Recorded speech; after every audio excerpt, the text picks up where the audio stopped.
Selamat siang dan kembali bersama saya Suneng Siu dan Namo Amitofo. Salam sejahtera untuk Indonesia Maju. Ya, pada hari ini kita akan kembali berbincang-bincang dalam kesempatan yang sama bahwa setiap manusia punya hak untuk maju. Setiap manusia punya kesempatan untuk berubah dan setiap manusia memiliki peluang untuk mengupgrade dirinya menjadi lebih baik. Pada hari ini Novita akan membahas dari hero to zero. Wah, kebalikan ya. Kita akan melihat apa makna kehidupan itu sendiri dan bagaimana solusi untuk menjalani hidup ini. Nah, maka kita akan bisa langsung berbincang-bincang dengan Novita Tanu ya. Nah, selamat pagi. Wah, rupanya sinyalnya belum dapat bergabung. Ya.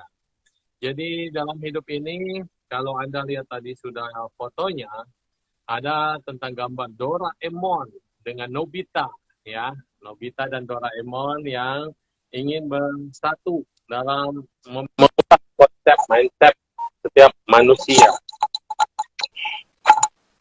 Iya, pelajaran apa yang bisa kita dapatkan? Nah, kita akan tunggu kehadiran dari Ibu Novita, ya. Baik, Oke, sebelumnya. Amitofo, Su. Tapi kebalik Oke. nih kamera saya nih, Su. Kebalik, bisa Udah di dipencet. reverse, di pojok Udah di... kanan. Sinyalnya kayaknya Novita, suaranya masuk, gambarnya belum ada, masih muter-muter. Oh gitu, I see. Iya, coba ulang sekali lagi ya. Iya, oke. Nah, Nobita adalah sosok yang paling dekat dengan Doraemon. Nobita ingin semuanya bisa terpenuhi. Tapi apa yang bisa diberikan dari pelajaran ini adalah Doraemon bisa membawa kita ke masa lampau. Doraemon bisa mengajak kita kembali ke masa dulu untuk melihat apa yang pernah kita lakukan. Tetapi Doraemon tidak bisa mengubah masa lalu. Artinya apa? Artinya bahwa kita bisa melihat dan merenung kembali apa yang pernah kita lakukan dahulu.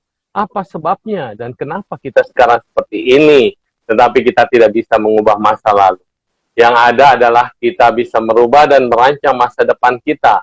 Apa yang bisa kita lakukan saat ini, apa yang bisa kita kerjakan saat ini, tentu akan bermanfaat di masa yang akan datang. Itulah yang bisa disampaikan oleh mesin waktu Doraemon. Dan Nobita tidak pernah bila itu hanya untuk kepentingannya sendiri. Tetapi Nobita akan bisa memberikan manfaat apabila Nobita ingin membantu orang lain, maka Doraemon akan memenuhi semua keinginannya untuk menolong orang lain. Jadi di sini adalah ketika kita memiliki harapan untuk diri kita sendiri, harapan itu baik atau buruk, tentunya kita sendiri yang akan bisa mengetahui dan tidak mungkin mendapatkan segala sesuatu dengan mudah, tapi kita perlu berusaha. Nah, lalu kita juga akan melihat dan merancang bahwa perjalanan hidup manusia tentu harus merangkak dari dia mulai merangkak ya, lalu mulai berdiri, belajar berdiri, lalu belajar berjalan. Dan kemudian kita baru bisa belajar berlari. Mengapa demikian? Ini adalah tahapan kehidupan. Tidak ada orang yang bisa langsung berlari. Tidak ada orang yang bisa langsung sukses. Dan tidak ada orang yang bisa langsung menjadi besar. Tentu harus melewati proses dari kecil, dewasa, dan kemudian menjadi besar.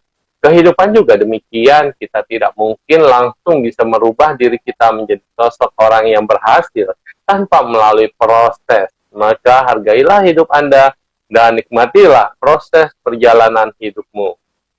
Walaupun dikatakan oleh semua orang bahwa saya ingin maju, tidak ada orang yang ingin terbelakang dan tidak ada orang juga yang ingin ketinggalan. Tetapi bagaimana untuk melangkah maju? Tentu dibutuhkan satu langkah kecil. Satu langkah kecil dan membutuhkan hati yang besar. Kenapa satu langkah kecil membutuhkan hati yang besar? Sama seperti kita lagi belajar naik sepeda.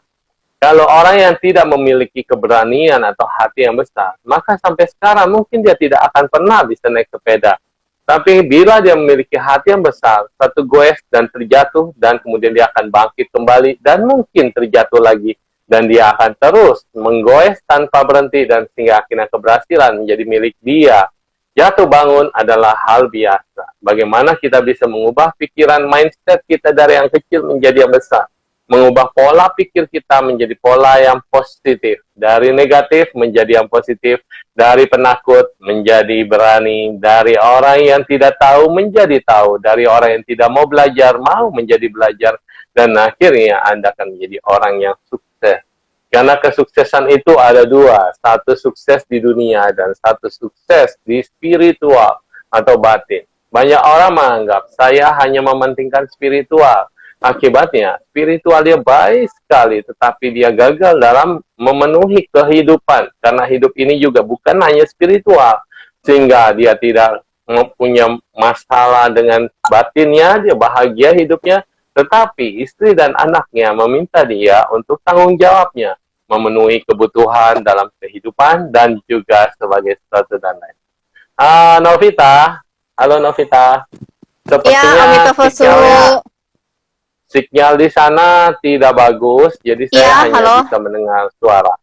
Kamu bisa Oke. lihat saya? Bisa, Bisa bisa. Saya Jadi coba sini- saya coba restart ulang ya, Suhu ya. Iya, gelap di sini, tidak kelihatan apa-apa dan dia muter terus. Oke, baik. Mungkin Su. Anda Saya- memasuki dimensi Doraemon ya. Jadi coba kembali ke dimensi biasa ya, masuk ke dimensi biasa saja. Oke, Bisa ganti Su. tempat mungkin, cari posisi yang ada sinyal. Ya, Iya, thank Su. you. Oke. Nah, kembali kita ke pembahasan bahwa dalam sisi spiritual seseorang harus terus melakukan kebaikan karena kebaikan itu adalah segalanya. Nah, kebaikan itu akan membuat dunia ini menjadi indah karena tanpa akar kebaikan, tanpa perbuatan baik, tanpa pikiran yang baik, maka hidup kita tentu tidak akan bahagia.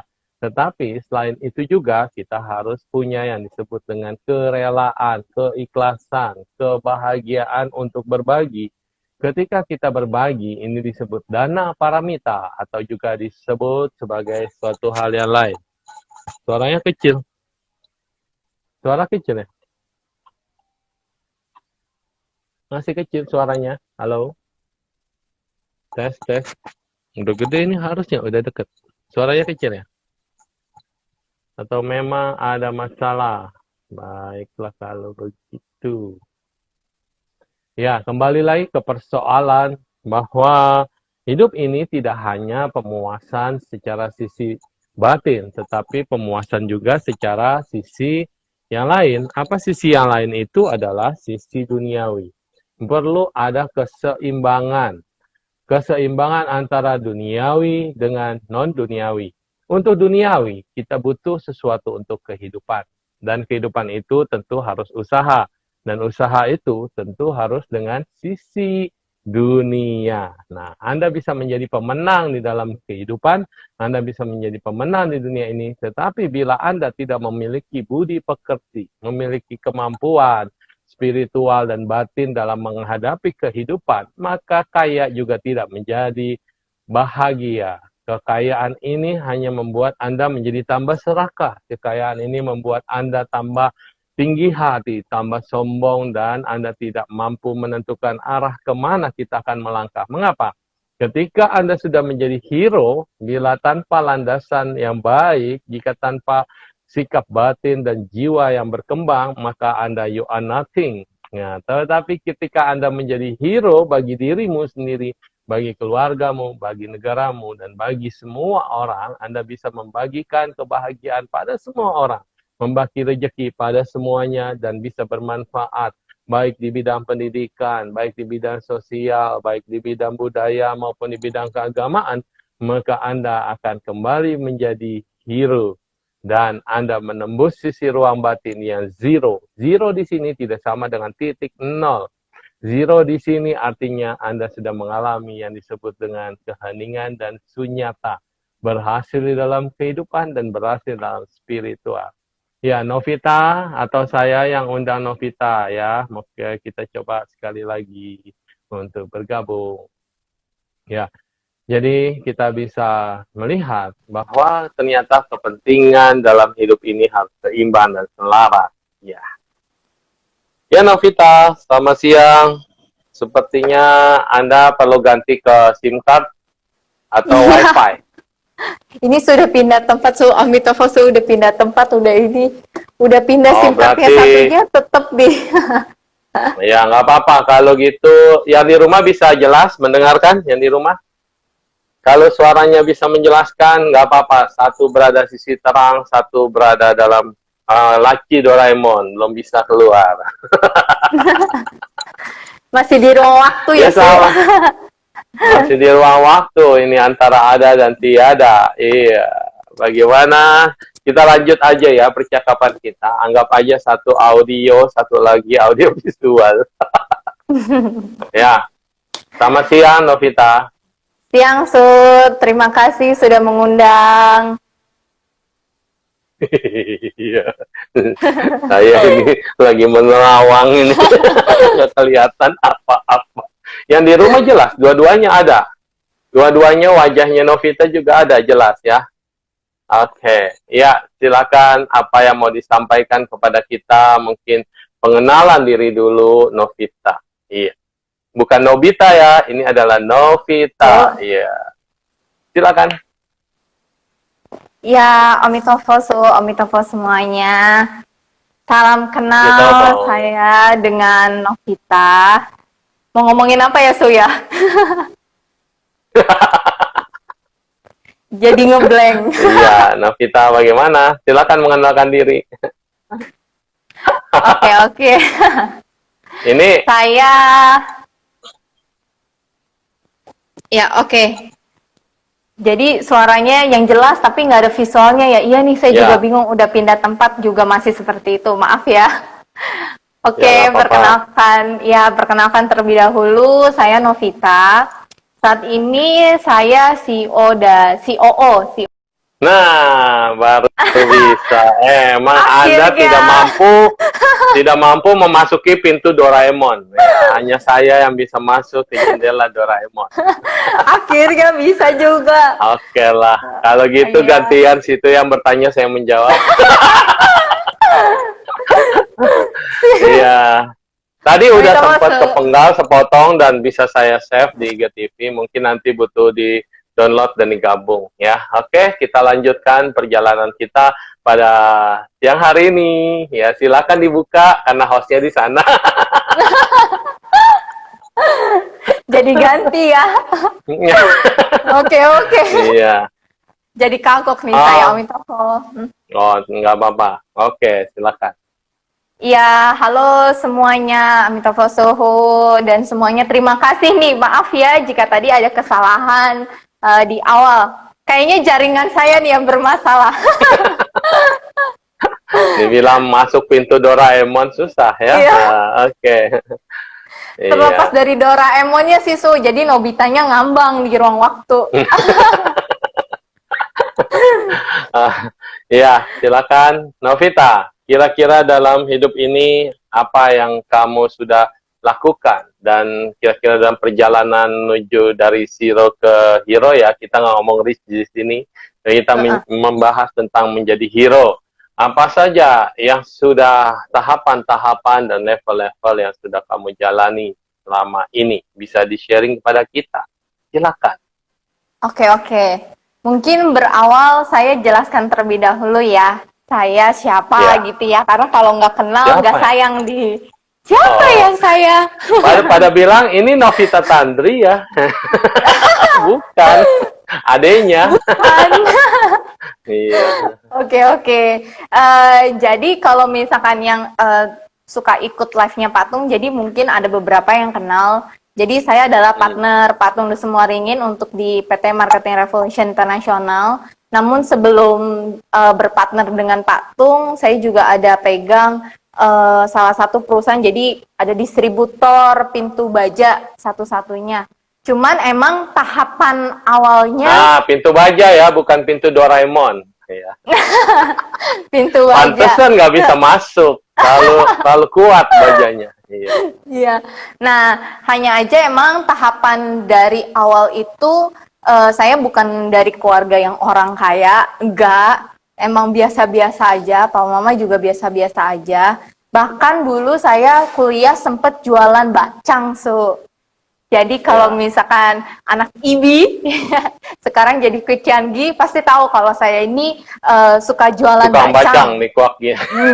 Bacang ya. Suka jualan bacang. Terus apapun dikerjain, entah itu jualan baju kek, jualan stiker kek, apapun dikerjain lah.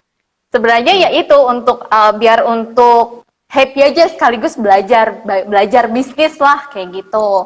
Jadi awal-awal emang bukan dari anak orang kaya, enggak gitu. Nah lalu semakin lama bertemulah dengan orang-orang baik.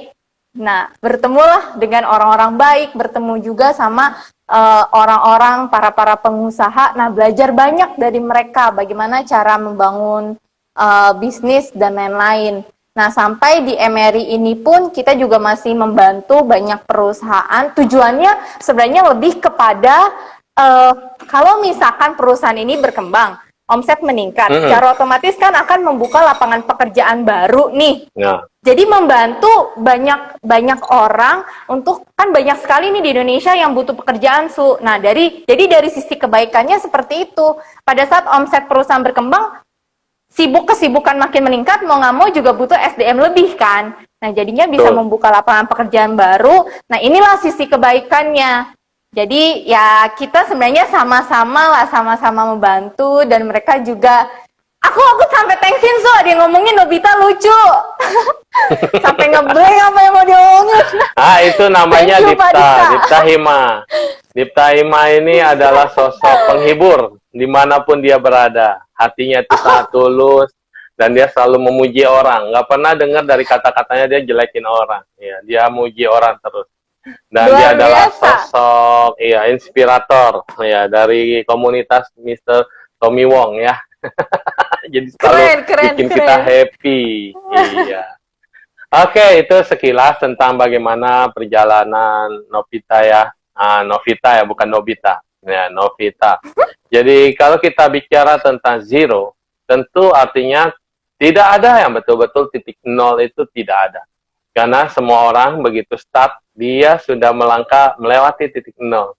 Hanya saja konsep nol atau kosong itu dipikirnya saya nggak punya apa-apa. Jadi nggak punya apa-apa itu dipikirnya nol, atau kantongnya kosong, atau nilai rekeningnya kosong gitu ya. Padahal dia punya mata, dia punya telinga, punya indera, punya mulut, punya tangan, punya kaki. Yang seandainya terlahir cacat pun dia punya kemampuan untuk melakukan banyak hal. Hanya saja kita belum mengoptimalkan langkah hidup kita, bagaimana menyusun panca indera kita ditambah satu indera, yaitu pikiran, menggunakan ini sebagai corong buat kita melangkah maju ke depan. Banyak orang terlalu pasrah dalam hidup ini, dan banyak orang terlalu malas dalam hidup ini untuk mengubah mindset. Karena yang dipentingkan untuk menjadi hero adalah mindset. Kalau seandainya kita cuma di rumah aja, tidak mau ngapa-ngapain, dan tidak mau membela negara, maka tidak ada yang disebut pahlawan.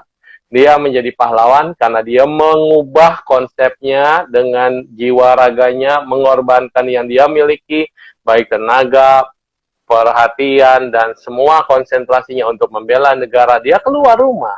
Dan demikian juga karena tidak ada perang, maka pada hari ini yang kita perangi adalah kemalasan, dan kita punya sifat, yaitu sifat malas, sifat mau enak, sifat mau nada, tidak mau berjuang dan berusaha. Jadi perjalanan menuju hero itu butuh trik. Nah, di PP kamu tadi ditulis tentang otak. Tolong dijelaskan tentang otak. Kemarin kita sudah bicara tentang psikologis. Juga sebelum-sebelumnya kita pernah bicara tentang energi dan kekuatan, meditasi, kekuatan mengoptimalkan kinerja otak. Tapi di PP yang kita jadiin tadi sebagai flyer di bawah Doraemon yang terus bersemangat dan Nobita, nah di situ ada kata otak. Ya, bisa dibahas sedikit tentang otak. Oke, monggo. Oke, sebenarnya kenapa dibilang dari otak, benar banget sih yang dibilang dari Su Nangshu, bahwa emang semuanya berawal dari pikiran. Yang pertama itu emang adalah mindset kita terlebih dahulu. apalagi kalau misalkan apapun yang kita inginkan, emang yang pertama adalah mindset kita. Kalau misalnya mindset kita positif terus, ya nanti semua lingkungan akan terbawa positif. Nah, tapi kalau misalkan mindsetnya malah jadinya negatif, ya nanti akan semuanya mau nggak mau lingkungannya jadi ikutan negatif. Negatif, betul. Iya, benar. Nah, makanya kalau yang di PP otak itu sebenarnya nggak sengaja, Su. Jadi waktu itu diminta, Bu, Ya. tolong bikinin kata-kata mutiara. Terus saya bingung apa ya? Ya udah deh, mulai aja bisnis dari otak. Jadi sebenarnya tuh bukan karena otak ini ya. Jadi lebih kepada mindset sebenarnya, lebih kepada mindsetnya terlebih dahulu. Mindset maju.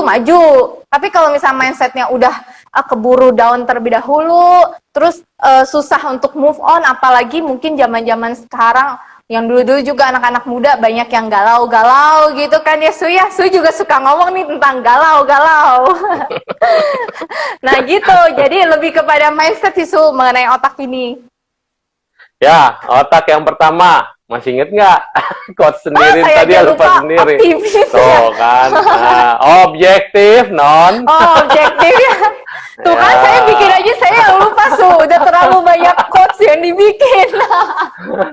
Ya, otak yang pertama saya ingetin, objektif. Artinya kita itu harus objek. Melihat segala sesuatu harus lihat masalahnya.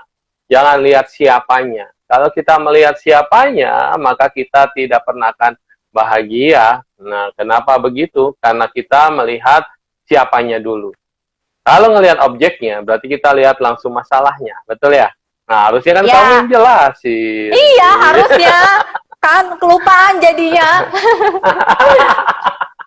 Jadi lupa, Su. Ini udah bikin apa aja ya? Iya, yang pertama otak. Ya, otak itu O-nya adalah objektif, T-nya adalah tanggung jawab, A-nya adalah akal, dan K-nya adalah keberanian. Itu quotes-nya dia yang bikin sendiri, saya yang bacain, kumaha ieu. Iya. Makanya Susi luar biasa. Ini juga nih ya, karena udah ini kali ya, udah bertambah umur, jadinya pikun apa aja udah dibuat. Nah, tapi yang saya ingat yang paling itu yang paling menonjol adalah lebih kepada mindset terlebih dahulu, Su. Karena emang apalagi kondisi pandemi seperti ini, jujur aja banyak banget orang-orang yang menurunkan dari sisi bisnis. Nggak cuma menurun dari sisi bisnisnya, kebanyakan juga stresnya gitu. Jadi emang sebaiknya mindset kita mulai dirubah. Makanya saya suka ikut Suhu Nengshu, karena Suhu Nengshu suka ikutin. Ini loh, ada meditasi dari mana. Kalau mau Luar ngepin biasa. gimana caranya ya? Hah? Tinggal diklik, Su. Klik. From zero to hero. Iya, from zero to hero. Terus udah diklik apanya? Mana, Su? Di Udah post ketik dulu belum? baru diklik. Iya, betul. Udah. Di post dulu, Di terus post dulu. iya, tulisannya Terus Su klik.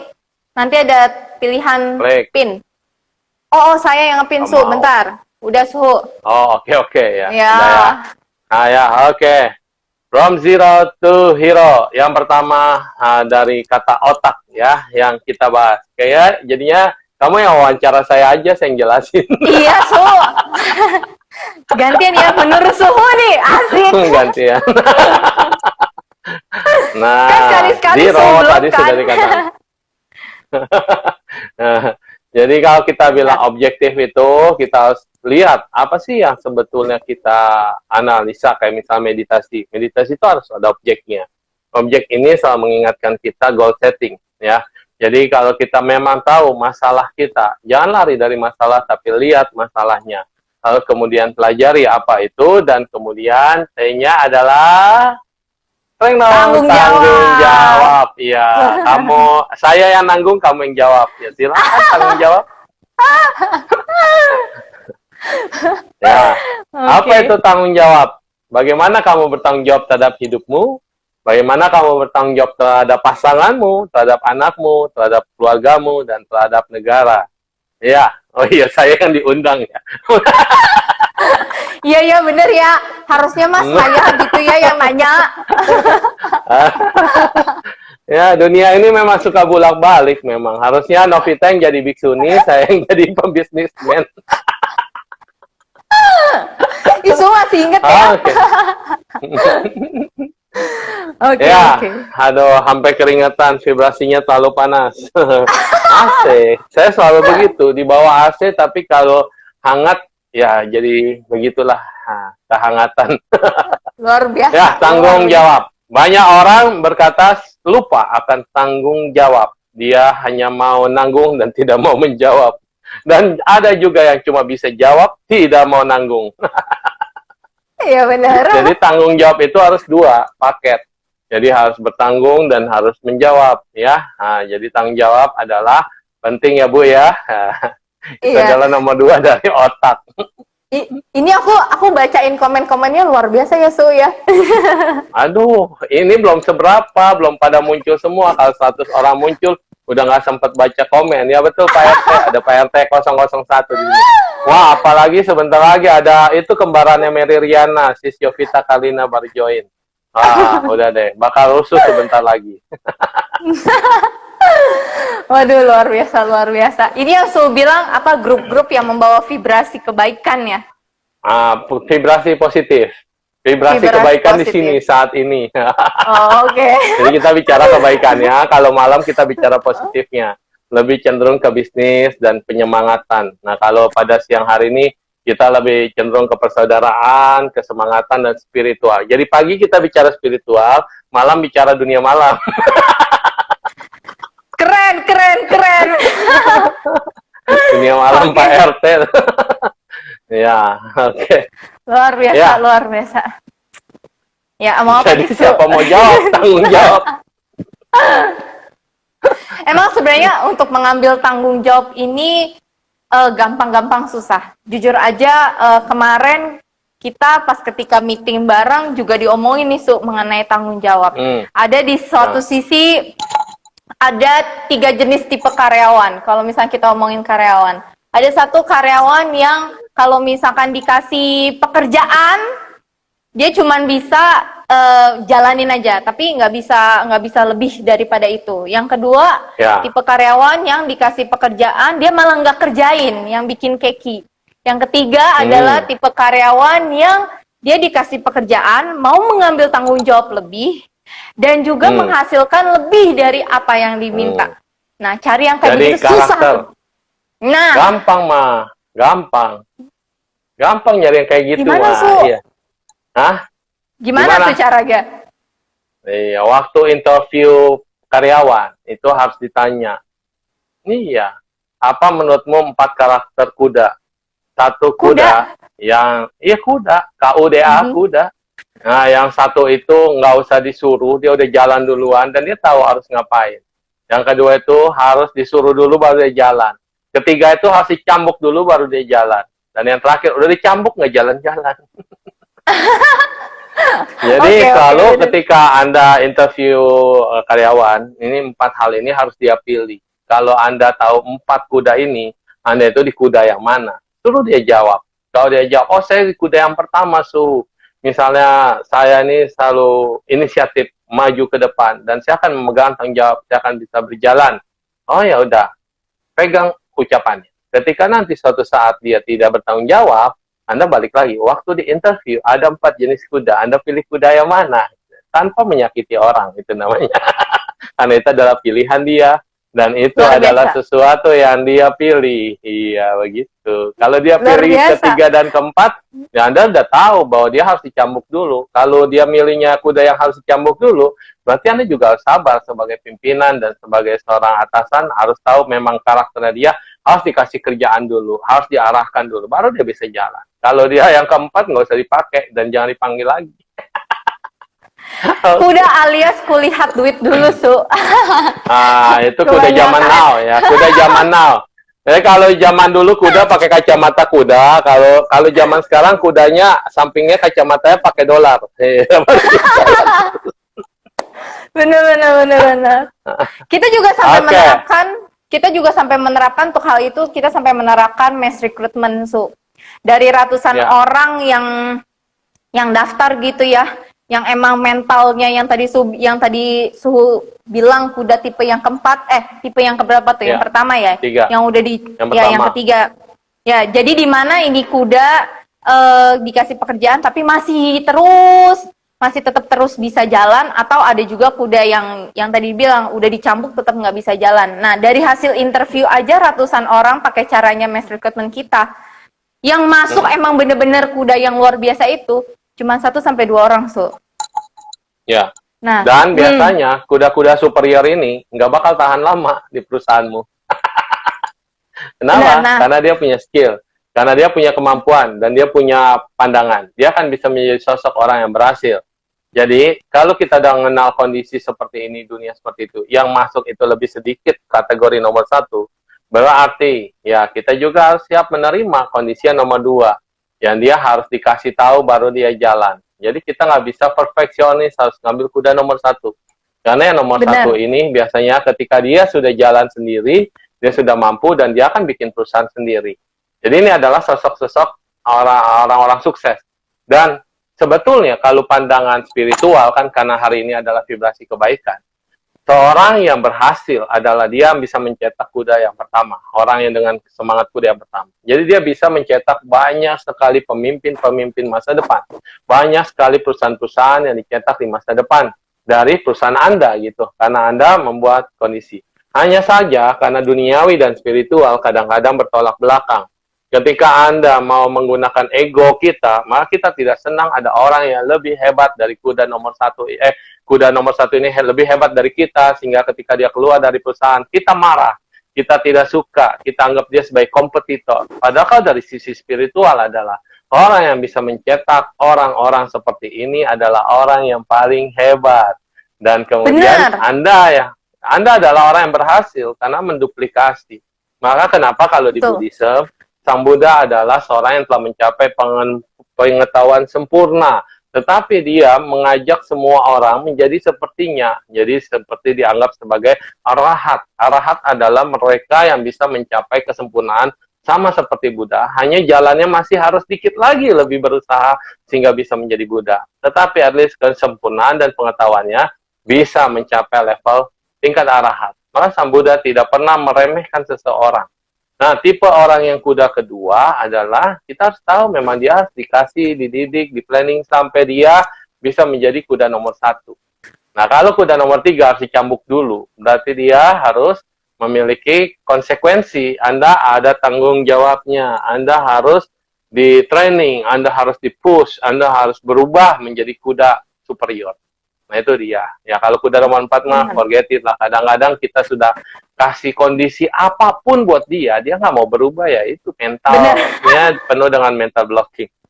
Ya, dan sekarang bener bener banget sih yang diomongin sama ini, ngomongin soal kuda. Jadi siapa ya yang diwawancara dan mewawancara? Iya.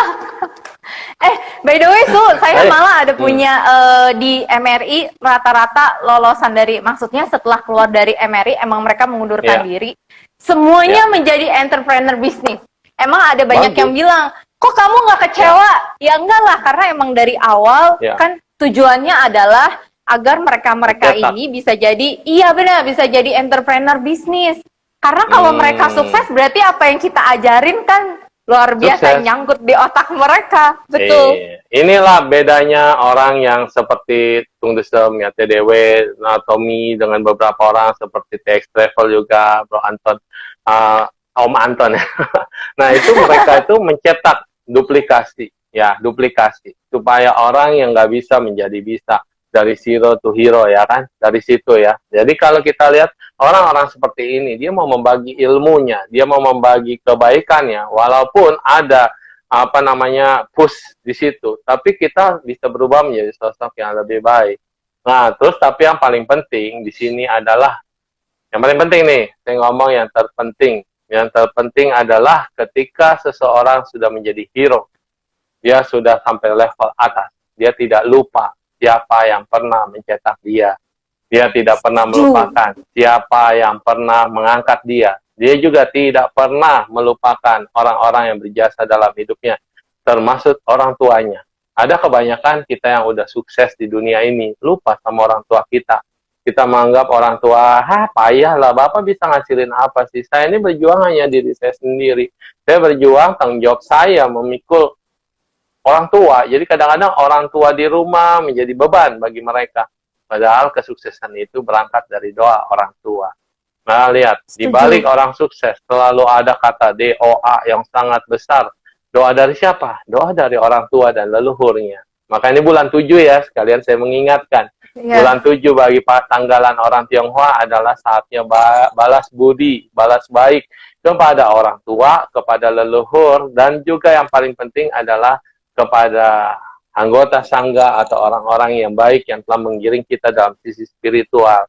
Jadi balas budi ini digunakan untuk melepas sebagian dari apa yang kita pernah peroleh untuk berdanah pada orang miskin, berdanah kepada fakir miskin, berdanah kepada mereka yang membutuhkan, berdanah kepada ladang yang subur, yaitu ladang kebaikan, di mana kita selalu mengingat orang tua kita adalah yang pernah berjasa. Orang tua kita tidak pernah hitung-hitungan berapa pengeluaran yang sudah dikeluarkan untuk mendidikmu, berapa pengeluaran yang sudah dicetak atau dihabiskan untuk membiayai sampai kamu menjadi orang berhasil. Tapi kadang-kadang ketika orang itu menjadi berhasil, orang tua itu jadi minder. Rata-rata saya amati. Malu gitu kalau tinggal di rumah anak yang sukses. Lebih baik, lebih kamguan tinggal di rumah anak yang belum sukses. Karena bagi dia, kalau tinggal di rumah anak yang sukses, nanti hidupnya nggak gimana ya, kayak ada aturan, ada gimana, takut mengotori, takut segala macam. Padahal orang tua kita lah yang paling berjasa di balik semuanya. Jadi ini yang perlu kita perhatikan. Ketika kita sudah menjadi hero, ingatlah siapa yang mengangkatmu naik ke atas. Apa tanggung jawabmu terhadap mereka, orang-orang yang berjasa. Kayak sekarang ini yang jadi guru ya, kita di sini ada Ibu Yati, dia adalah guru dari Padang kalau nggak salah ya. Beliau juga sama mencetak anak-anak muridnya sukses. Tapi berapa anak murid yang kembali ke sekolah dan kembali mengangkat gurunya, atau memberikan jalan-jalan kepada gurunya, atau memberikan misalnya umroh lah, atau memberikan jalan ke India lah, atau apa, ziarah lah ke Yerusalem. Berapa banyak kita yang setelah sukses ingat sama guru? Saya rasa sedikit. Nah, makanya itu tanggung jawab guru adalah mencetak anak, duplikasi anak menjadi orang yang sukses dan berhasil. Tapi tanggung jawab murid dan tanggung jawab anak adalah kembali untuk membalas baik budi orang tua. Jadi jangan selalu ingat zero to hero, kita mencapai sampai titik teratas, tapi kita melupakan siapa di balik itu semua. Iya nggak? Nah. Luar biasa, keren.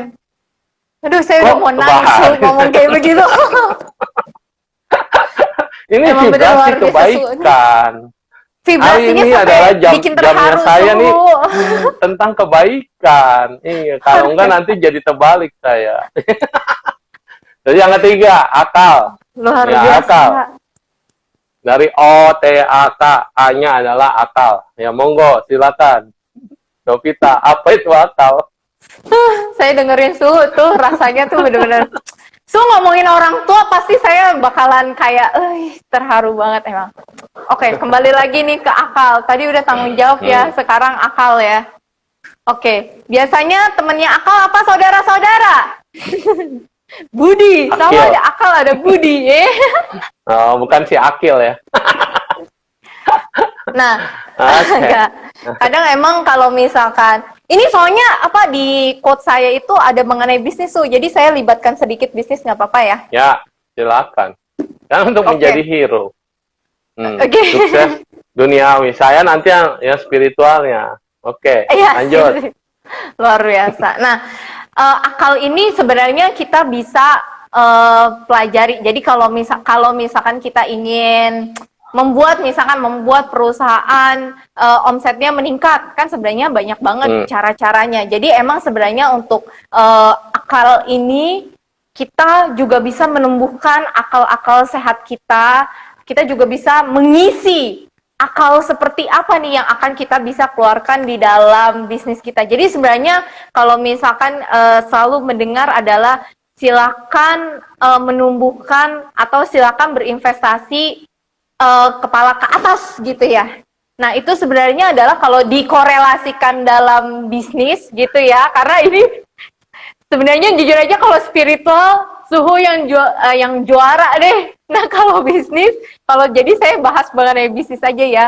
Makanya kenapa Iya dong. di situ saya sebutnya mengenai otak. Jadi ada akal, ada tanggung jawab. Ada yang kadang mereka punya akal atau pemikiran di luar dari rata-rata. It means maksudnya nggak bisa di-achieve. Kadang emang seperti itu yang jadi menghambat. Jadi kalau kita membuat sesuatu kira-kira harus yang Nah, bisa betul. di-achieve. Ngomongin akal, Pak Budinya muncul tuh. Nah, Budi montir tubuh.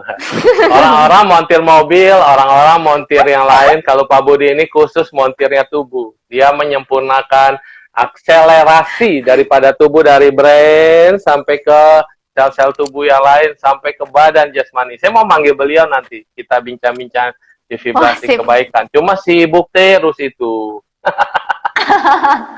Iya, montir tubuh. Ya, beliau adalah yang bergerak di bidang otak, brain, terus juga saraf dan struktur tubuh. Ya, lanjut. Ya, seperti itu Su. Malah sekarang lanjut dari sisi ini nih, dari sisi spiritual. Oke, saya tanya sama Su. Tadi kan udah dibahas dari sisi bisnis. Kalau misalnya dari spiritual gimana Su? Akal budi, ada akal, ada budi. Manusia memiliki akal dan budi, ya kan? Budi itu adalah body. Body itu adalah penyempurnaan atau kecerdasan atau smart atau pencerahan. Itu budi. Akalnya adalah proses berpikirnya. Akal menuju pada proses berpikirnya. Budi adalah budi baiknya, budi pekertinya, nah mentalnya. Tapi banyak orang zaman sekarang ini berhasil dan sukses karena akal-akalan. Akal-akalan. Itu belum tentu punya budi. Dia akal-akalan, semuanya bisa dipikir. Orang bilang Xiao Chongming ya. Xiao Chongming itu dia bisa menggunakan akalnya untuk ngakalin orang atau memperdaya orang. Nah, dia pikir itu adalah jalan kesuksesan. Siap, makin banyak orang yang terberdaya, makin banyak orang yang percaya, makin banyak dia bisa menggulung uangnya dan kemudian dia kabur. Kan banyak yang seperti itu akal-akalannya. Banyak. Nah, seperti banyak sekali bisnis-bisnis yang nggak jelas, bisnis yang menjanjikan, bisnis yang luar biasa. Dan ini tentunya adalah sumber penderitaan kalau kita salah memilih bisnis atau salah memilih orang yang seperti itu. Kenapa? Karena dia bisa menggunakan akalnya untuk memperdaya orang. Dan ketika dia sudah kabur, orang-orang berapa banyak yang akan menderita.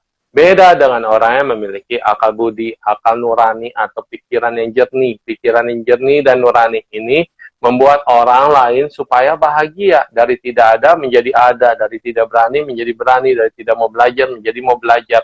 Sehingga orang yang memiliki akal budi ini akan selalu dicintai dan disayang karena dia selalu memberikan pedoman, petunjuk, dan menuju kebaikan yang benar dan jelas serta terarah dan tidak akan mungkin meninggalkan anak didiknya. Nah, itulah yang dikatakan akal budi ya. Nah, jadi bisnis pun harus punya budi yang baik ya. Nah, kalau Su bilang ada, itu gimana Su? Apa? Kenapa? Ya. Kalau Su bilang itu sebenarnya tipe-tipe orang yang giver. Dia jadi smart. sebenarnya ada. Dia smart, dia pintar. Dia pintar, yes. Dia smart, tetapi dia hidup dalam gelap. Jadi artinya terangnya dia itu hanya untuk membuat dirinya sendiri, mengambil keuntungan buat dirinya sendiri, dan memanfaatkan lingkungan dan sekitarnya. Nah, itu hanya bertahan sebentar aja. Dan berapa banyak yang bisa kita lihat akhirnya berujung di penjara, berujung pada hal yang negatif tentang dirinya. Tapi selama itu belum terbukti, selama dia masih bisa menikmati kejahatannya, dia akan terlihat sangat sempurna dan sangat baik sekali. Nah, itu yang harus kita hindari. Orang-orang yang mengambil keuntungan dari kita, dia tipe yang taker, tapi kalau kayak Shu yang selalu memberikan kebaikan, terus sama orang-orang yang ada di sini yang sedang mendengarkan live kita, ini tipe-tipe giver. Jadi sebenarnya hati-hati Su, ada 4 nih Su. Tipe taker di lingkungan taker, udah itulah matilah ya. Satu lagi taker di lingkungan giver. Nah, ini yang suka selalu memanfaatkan banyak orang nih Su. Nah, satu lagi giver di lingkungan taker, kasihan givernya karena terlalu banyak memberi, tapi selalu diambil terus di lingkungan taker-taker ini. Karena saya pernah di kejadian tuh di itu Su, pada waktu sekolah. Jadi karena saya mau berteman, jadi saya masuk di satu lingkungan karena kebetulan saya baru mau masuk SMA dan SMA-nya ini di sekolah yang berbeda. Ya udahlah, karena karena tipenya karena mau berteman juga, ya udahlah mereka mau apa saya kasih gitu kan. Mati sendiri Su akhirnya karena giver di lingkungan taker, kasihan givernya. Tapi alangkah lebih bagus kayak sekarang nih, giver di lingkungan giver. Giver di lingkungan itu kacamata bisnis dan dunia. Kalau kacamata saya berbeda lagi. Justru seorang giver yang sejati, dia harus di lingkungan taker. Dia memberi tanpa mengharap kembali. Dia melayani tanpa harus dilayani. Dia juga bisa membawa apa yang diberikan cahaya, sehingga yang taker juga mendapat cahaya. Nah, apa yang diberikan kebijaksanaan, yang mereka dapatkan juga kebijaksanaan. Jadi yang tadinya otaknya miring-miring menjadi lempeng. Yang tadinya jalannya miring-miring on the track. Nah, itulah giver yang sejati. Dia justru harus berada di dalam taker. Kalau di giver, di tengah lingkungan giver, siapa yang mau menerima? Semuanya pada mau memberi. Nih. Siapa yang mau terima? Nggak ada.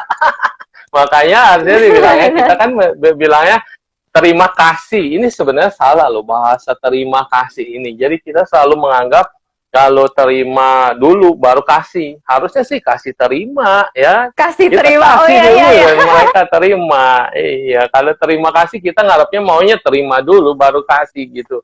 Jadi sebetulnya giver ketemu sama giver. Dia tolak-tolakan. Akhirnya Pak ini gue yang naktir hari ini. Dia juga bilang, jangan-jangan gue yang naktir. Akhirnya yang bingung siapa? Iya, kadang kayak gitu. Misalnya udah dikasih, nanti dibalikin lagi. Dikasih, dibalikin lagi kayak gitu. Ya, betul. Akhirnya nggak ada beresnya. Nah, terus tadi yang memberi ya kepada mereka yang selalu meminta. Jadi kenapa mereka mau meminta? Mentalitasnya yang harus diganti. Banyaknya makanya ditanya, nanti kamu ini ada anekdot kan, ketika ditanya sama Liam Goong atau Raja Dewa Yama atau Dewa Kematian ditanya, nanti kamu kalau diberikan kehidupan satu kali lagi, kamu itu mau orang yang menerima atau kamu mau orang yang memberi, ya kan? Pasti secara ego, secara duniawi, secara bisnis, kita berharapnya wah yang menerima ini yang paling hebat. Menerima ini yang paling kaya, menerima ini yang paling luar biasa, ya kan? Nah, ujungnya oke, yang mau menerima ternyata jadi pengemis karena dia hanya begini terus dan dia nerima terus. Gak salah dengan permintaan dia. Dia hanya nadah terus nih, nadah.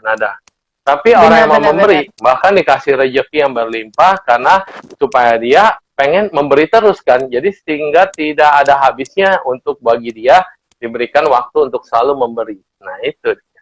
Nah, itu benar banget, Su. Oh benar ya? Untuk di bisnis aja, itu benar Su. Untuk di bisnis aja nih, kadang kalau kita lihat ada orang yang udah berusaha banget. Emang sebenarnya benar sih, kalau nggak ada usaha juga ya nggak mungkin ada hasilnya gitu kan ya. Tapi kalau kita lihat nih Su, saya melihat ada banyak banget orang-orang yang usaha, misalkan level usahanya, contoh ya saudara-saudara, ini contoh. Misalnya di level usahanya sama nih. Tapi ada yang ternyata meningkatkan omsetnya ada yang jauh lebih banyak dibandingkan yang satunya. Nah, secara diselidiki ternyata yang satu orang ini lebih banyak memberi Su. Jadi hokinya meningkat Su. Makanya saya selalu bilang ada beberapa nih, misalkan 2 orang pebisnis sama-sama endorse di TikTok contohnya. Ada satu yang TikTok. Ya, ada satu acara kita yang ada endorse-nya nggak ya ini? Iya. Tugas kamu nyariin lah ya. Ya. Terus ada satu yang kenapa di TikTok? Ada satu yang biasa-biasa aja, tapi ada satu yang omsetnya jadi makin gila, Su. Kalau ada sharing saya ini deh. Ada loh. Seriusan, Su. Menjadi wow gitu. Menjadi wow gitu. Wow gitu kan. Nah, itu karena ternyata dia banyak banget Su memberi. Kalau di saya, kalau yang tadi Su ngomongin orang tua, kalau misalnya saya apapun itu ya, bantu orang tua atau apapun itu, rezeki akan terus lancar jaya. Ya, betul. Makanya luar biasa ini sih. adalah rumusan yang umum sih sebetulnya, rumusan yang umum. Coba lihat, perhatikan orang dulu ya. Orang dulu itu mengajarkan kebaikan yang menurut kita tuh biasa-biasa ya, tapi itu sungguhnya luar biasa.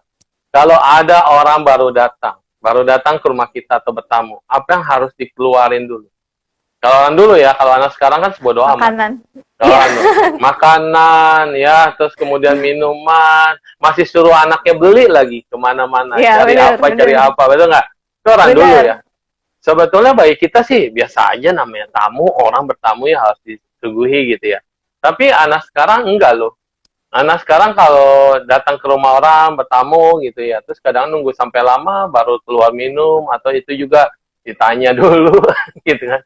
Terus ada juga yang sekarang ini ditanya dulu, udah makan belum gitu kan. Jawaban kita ya pasti puhawise atau karena nggak enak, pasti dibilangnya sudah. Nah kalau jawabannya sudah, percayalah tidak akan keluar makanan. Kalau zaman sekarang. Jadi mendingan nggak usah malu-malu lah, ya kan.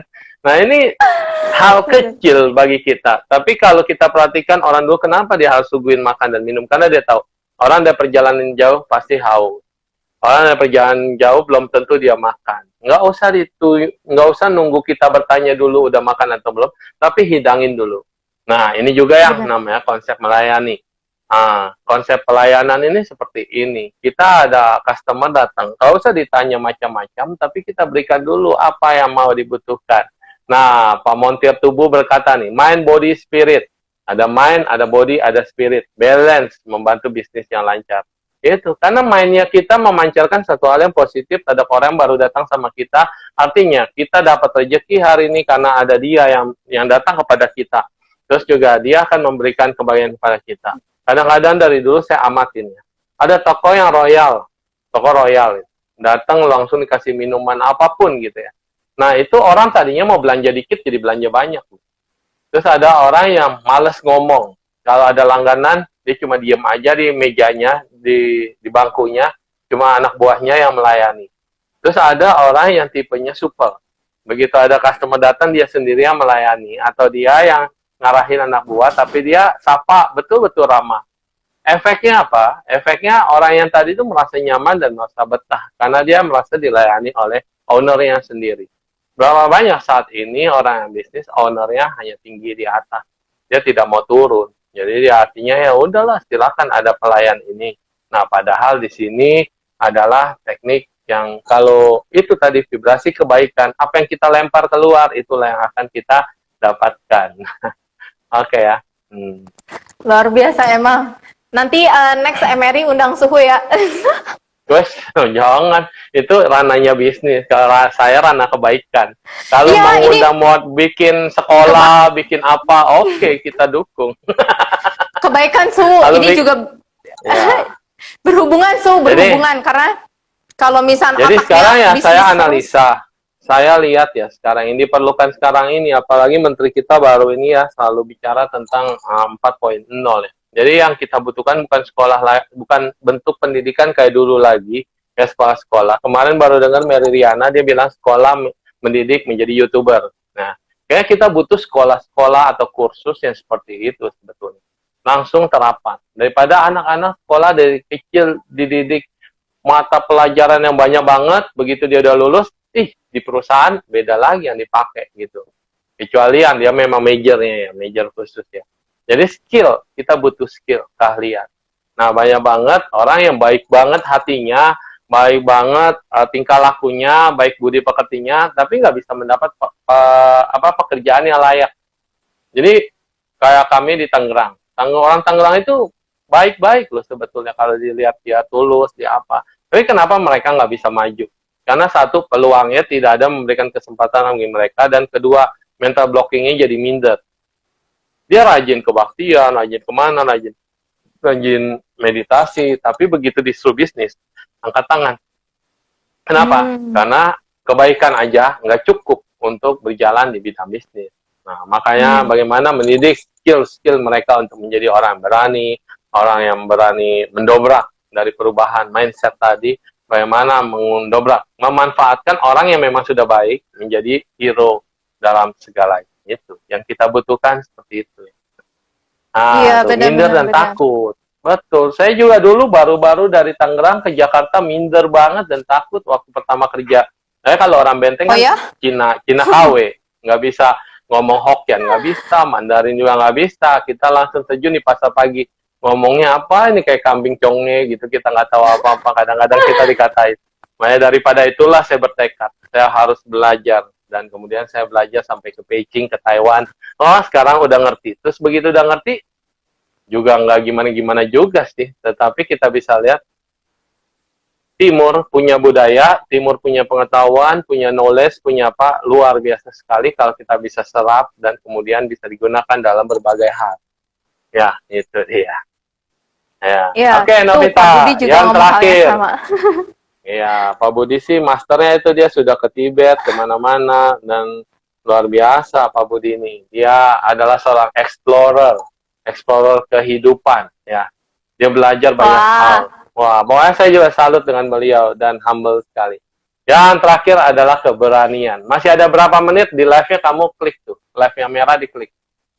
Oke, udah 4:45 sekarang, 5 menit berarti ya. Cuma sampai 60 menit doang kan ya? Iya, di 58 nanti kita ending. Di 58 di end. Kalau dia sampai mentok kadang-kadang agak sulit untuk di save ya. Oke, dan sekarang kita bicara tentang keberanian. Otak keempat, keberanian. Untuk menjadi seorang hero dibutuhkan keberanian, betul ya? Nah, betul. Kalau untuk orang bisnis, keberanian seperti apa sih? Banyak orang susah berspekulasi loh. Susah juga berinvestasi. Ada orang, aduh uang saya cuma segini. Kalau saya gandakan nanti saya rugi banyak. Bagaimana keberanian menanggapi itu? Oke, kalau misalnya di bisnis ada yang namanya asymmetric risk. Jadi kalau misalkan di bisnis saya yang lain nih, contoh saya kasih perumpamaan, contoh ini malah bukan perumpamaan sih, kehidupan nyata gitu ya. Saya menemukan ada satu bisnis yang menurut saya asymmetric risk. Maksudnya itu adalah resikonya juga nggak besar. Contoh seperti gini deh, jadi saya perumpamakan di perusahaan chemical saya itu, sebelum saya ngambil perusahaan ini, jadi awal-awal saya coba tanyakan terlebih dahulu, atau coba jualan terlebih dahulu. Sebenarnya laku nggak sih?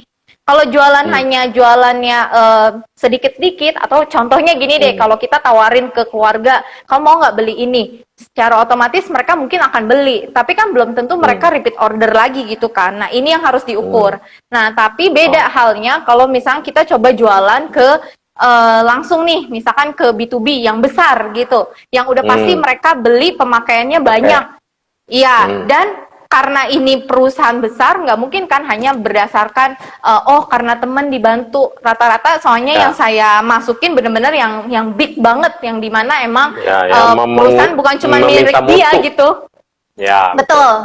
Nah, dari situ ternyata ada beberapa banyak perusahaan seperti kayak Mayora, Cimory, sampai ke Transjakarta, perhotelan, ternyata banyak yang mau ngambil nih.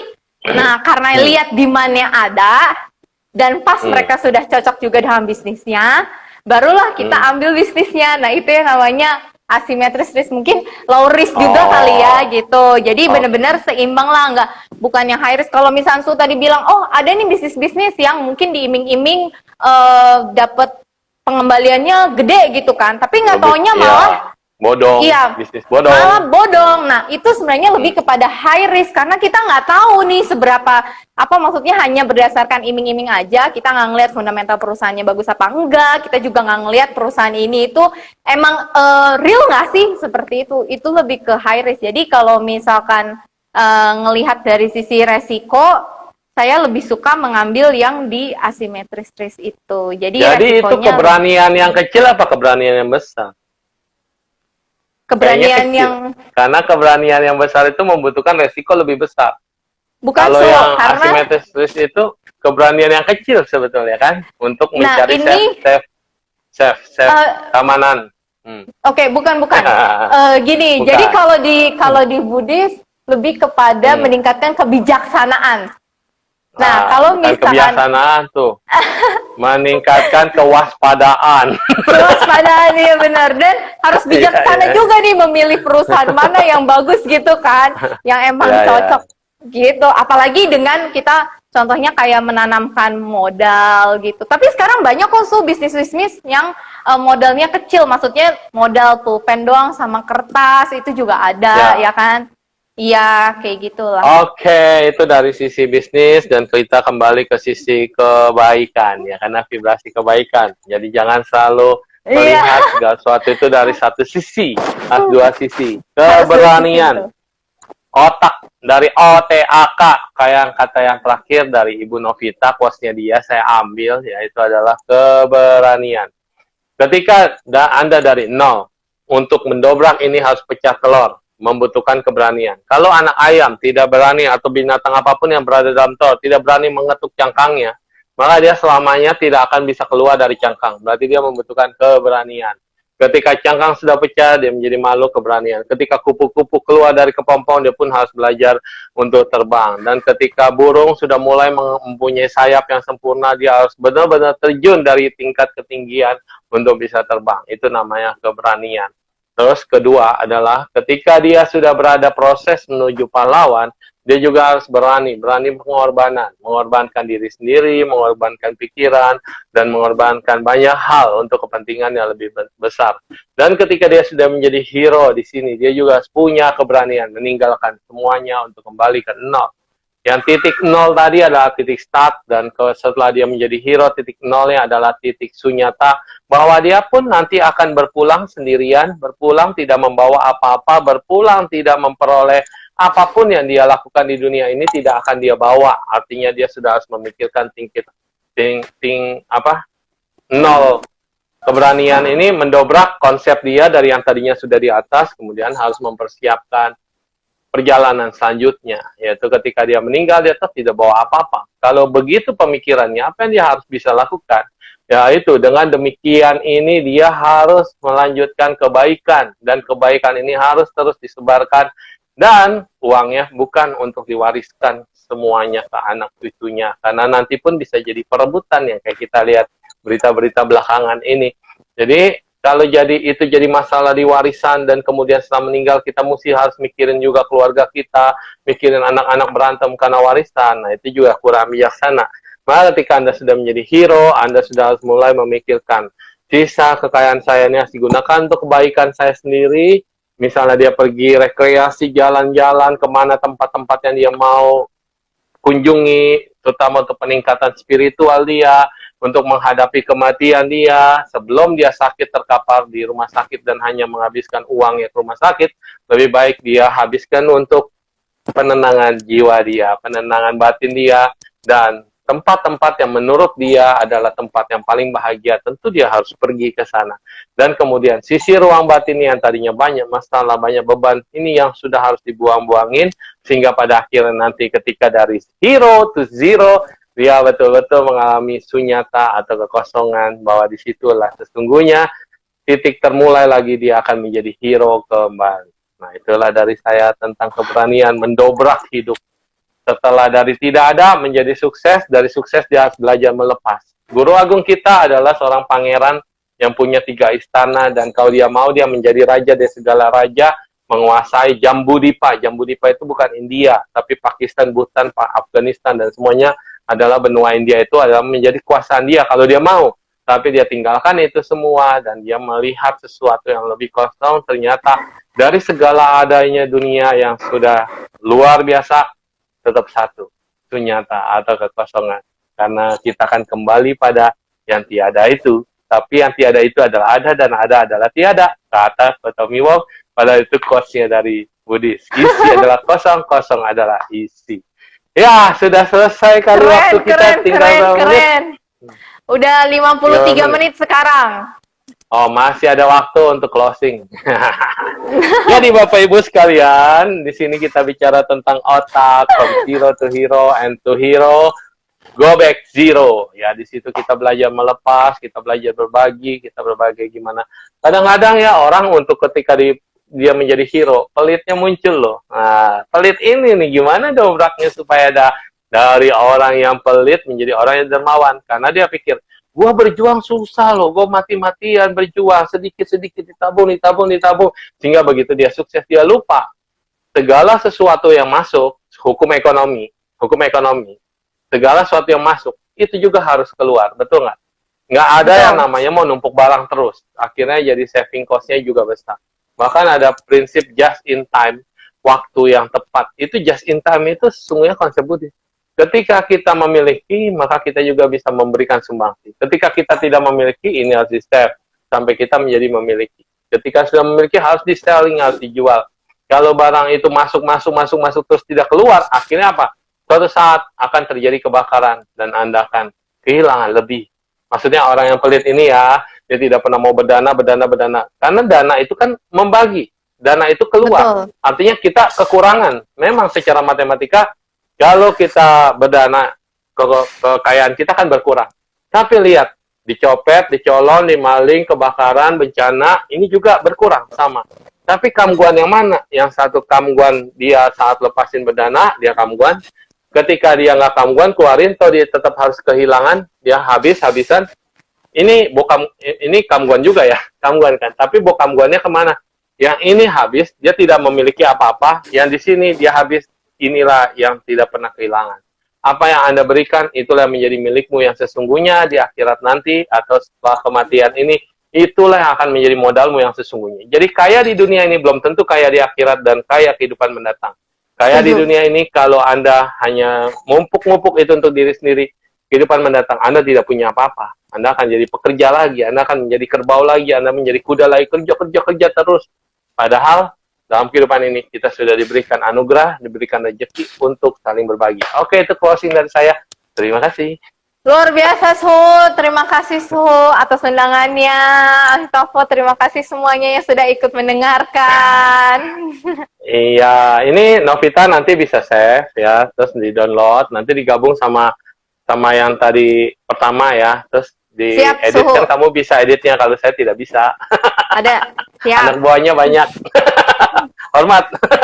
Terima kasih semuanya atas berbagi kebaikan, vibrasi kebaikan, dan semoga semuanya berbahagia, semoga semua manfaat yang kita peroleh dalam hidup ini diterima oleh para leluhur kita, pada orang tua kita, pada semua yang telah berjasa dalam hidup kita, termasuk para guru. Semoga semuanya berbahagia. Semuanya berbahagia. Indonesia maju, merdeka. Yo, Dadah.